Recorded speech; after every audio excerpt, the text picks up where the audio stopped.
Hey guys, this is Juan Maravilla with New Generation HVAC, and what I want to go ahead and do is I want to bring you a three-part video where we're going to go ahead and cut, prepare, and braze copper. Now, as you can see here, we have two different rolls of copper, all right?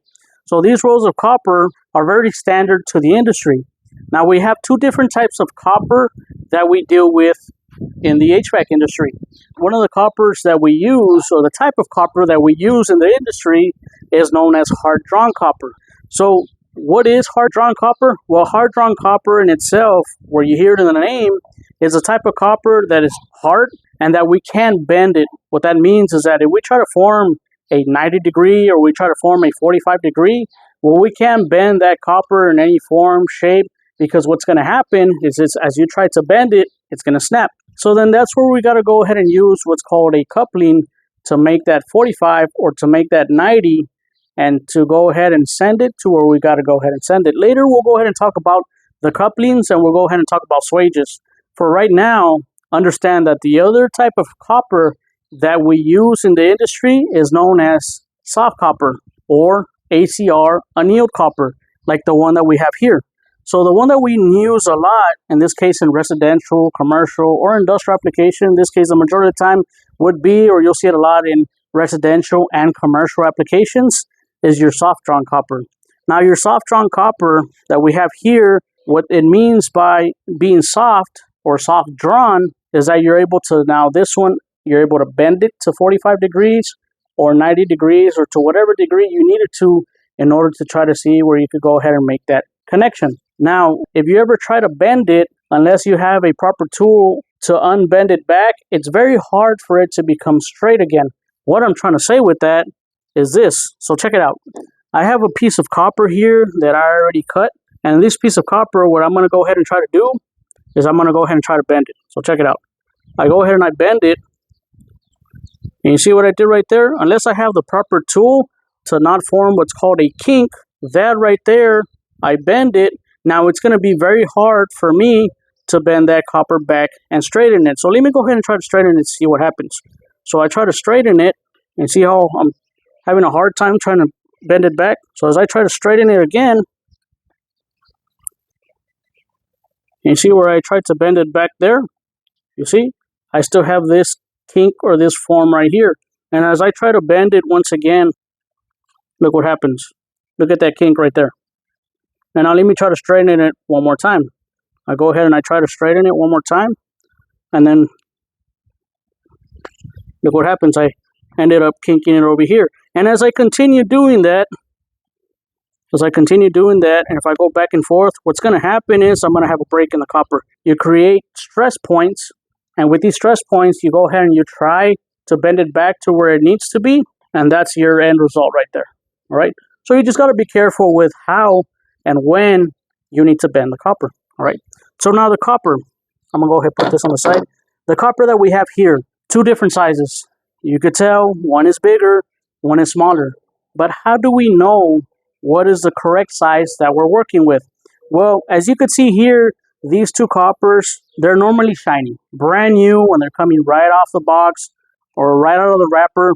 Normally you see them real bright and shiny. Whenever you have copper that's like that, unless it's on the wrapper itself, there's sometimes some markings on these copper pieces, on these copper rolls, that will indicate what type of copper you have and what size of copper you're working with. But as you could see here, this copper is old.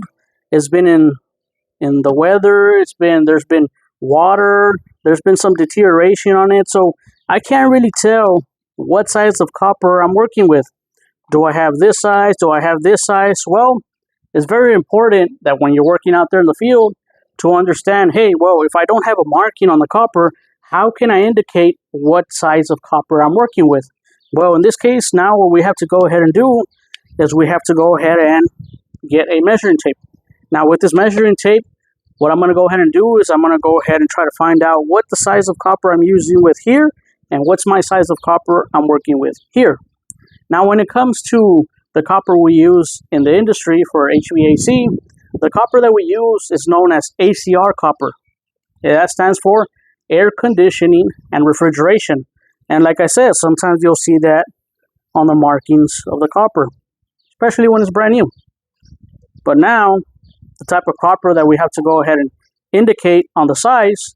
Well, now we have to go ahead and indicate based on what's called the outside diameter measurement. Remember this, when it comes to plumbing copper, because we also have copper that's used in plumbing, normally that type of copper is measured from the inside diameter to the inside diameter of that copper piece. But with ACR copper, you're going to go ahead and measure from the outside diameter to the outside diameter. And I'm going to go ahead and show you how that is done. So check it out. Look, come a little bit closer. What I'm going to go ahead and do is I'm going to go ahead and use my measuring tape. And then I'm going to go ahead and place that right there. So as you can see, that measurement right there, that right there is indicating from outside wall to the outside wall is like about a 3/8 inch measurement right there. All right. So that means that this copper piece that we're using is known as a 3/8 size or 3/8 copper size.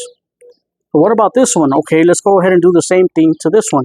Let's go ahead and grab this piece right here. We're going to go ahead and lay that measuring tape right there. And what that's indicating is where it stops right there from wall to wall on the outside diameter.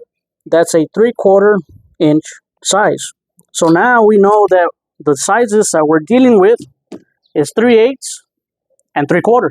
So normally like that, you know what? For my liquid line on my air conditioning system, my size is 3/8. And the size of the copper I'm using for my suction line is 3/4.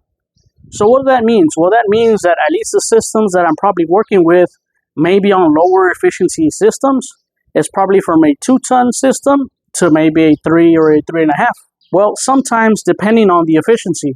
What I mean by that is that I've seen some higher efficiency 2 or 2.5 ton systems with copper that's 7/8. In this case, your suction line will be 7/8 instead of 3/4. But that all depends on the brands and on the efficiency on the system. Now that we know, we established that we're working with 3/8 copper and 3/4, let's go ahead and cut a piece of the 3/8 copper and the 3/4 copper. So like that, we could go ahead and prepare it. So we could go ahead and swage it or use a coupling. And in the end, we're going to go ahead and braze it. We're going to learn how to go ahead and turn on the torches. All right. And then we're going to go ahead and apply the rod so we could go ahead and connect both pieces together. All right. So now when we have the copper pieces, in order for us to go ahead and cut the copper pieces, this is what we're going to go ahead and do. All right. So now normally I have some individuals where I say, hey, let's go ahead and cut 10 inches. Well, when they want to go ahead and cut 10 inches, this is what they normally do. And remember, guys, we have our gloves on and we have our safety glasses on. So now we're going to go ahead and put on our safety glasses. We're going to go ahead and put our gloves on so we don't get cut. We're going to go ahead and grab the copper. And let's say I want to go ahead and measure 10 inches. All right. So instead of you guys pulling this copper up and then try to unbend it and extend it so we could go ahead and measure 10 inches, what I want you all to go ahead and do is you're going to grab the whole copper and then you're going to look for a flat side. What I mean by that is when we go ahead and look for a flat side, we're trying to avoid any types of unwanted bends or warps on this copper. All right. So what I'm going to go ahead and do is I'm going to grab, since this is the starting point of my copper and this is the piece I'm going to go ahead and work with, I'm going to find that flat surface and then I'm going to put my hand on the very starting point of the copper. And then what I'm going to go ahead and do is let me go ahead and shift my hand this way. And I'm going to grab this copper piece and then what I'm going to go ahead and do is start unraveling it. In this case, look what I'm doing. You see that right there? As I'm doing that, it's maintaining that right there where it's nice and straight. I don't want it to be bending all over the place. So now I'm going to go ahead and come here. And let's say those are the 10 inches. I'm going to measure about 10 inches that I'm cutting. So 10 inches maybe marks about right here. Now I'm going to go ahead and use what's called a copper or an ACR tube cutter. So this tube cutter right here, all right, I'm going to go ahead and show you guys how to go ahead and cut. So let's say I go ahead and mark that 10 inches right there. All right, so go ahead and come a little bit closer. So we mark those 10 inches. What I'm going to go ahead and do is I'm going to go ahead and open this. And you see this right here? These two are wheels. We want to go ahead and place that copper piece right in the middle. So let me grab this little piece right here. So that little piece, that piece of copper is going to go right in between those wheels. And then I'm going to go ahead and tighten it. So this cutting blade right here goes ahead and starts cutting your copper. So check it out. So I'm going to put that right in between. I'm going to hold it there. and then I'm going to go ahead and tighten it up. Now after I tighten it up, what I'm going to go ahead and do is I'm going to go ahead and tighten it. Now I don't want to over tighten, because if I over tighten it, then I'm going to start to apply too much pressure into the copper piece. So then that's going to go ahead and start to kink it, and then you're going to have it cut in all sorts of different ways. So now what you're going to go ahead and do is you're going to go ahead and go a complete turn. Once you give it a complete turn, you're going to go ahead and tighten it. Tighten it just where you feel that it feels nice and snug, and then give it another complete turn. Tighten it, another complete turn, tighten it, and then that's what you're going to go ahead and do until that copper piece cuts out. Every single time that you tighten it, that blade goes closer in, and it's creating a cut on that copper piece. And you can see where it's already forming right there. Or you can see where it's kind of already forming a little bit.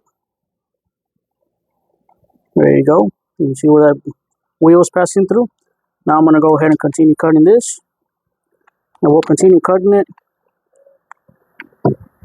until that copper piece has finally cut off. So now we can go ahead and see where that copper piece was cut off. So let's say I want to go ahead and do a type of fixture. This is a piece that went bad, and I'm going to go ahead and replace it with this piece now. So now this piece, what I'm going to go ahead and do is I'm going to go ahead and prepare it. So now what I need to go ahead and do is I need to go ahead and deburr it, so I can go ahead and remove all this indentation of what that blade left in and that it pushed that copper piece inside, so I could go ahead and have less of a restriction. If I continue to leave that there, then that's going to cause, or it could cause a possible problem in my system, and I want to go ahead and try to avoid that. Now I'm going to go ahead and leave it here. All right. In the next video, what we're going to go ahead and do is we're going to go ahead and deburr that piece of copper. We're going to go ahead and ream it. We're going to go ahead and clean it out. I'll show you the different tools that we use to go ahead and deburr it, to clean it. We're going to go ahead and use the abrasive cloth, and then we're also going to use the swager, and we're going to use the couplings as well. I'm going to show you the difference between the coupling and the swaging. All right, and then after that, we'll go ahead and connect the pieces together, and once again, we'll go ahead and braze those copper pieces together. That being said, I'll go ahead and I'll see you on the next one.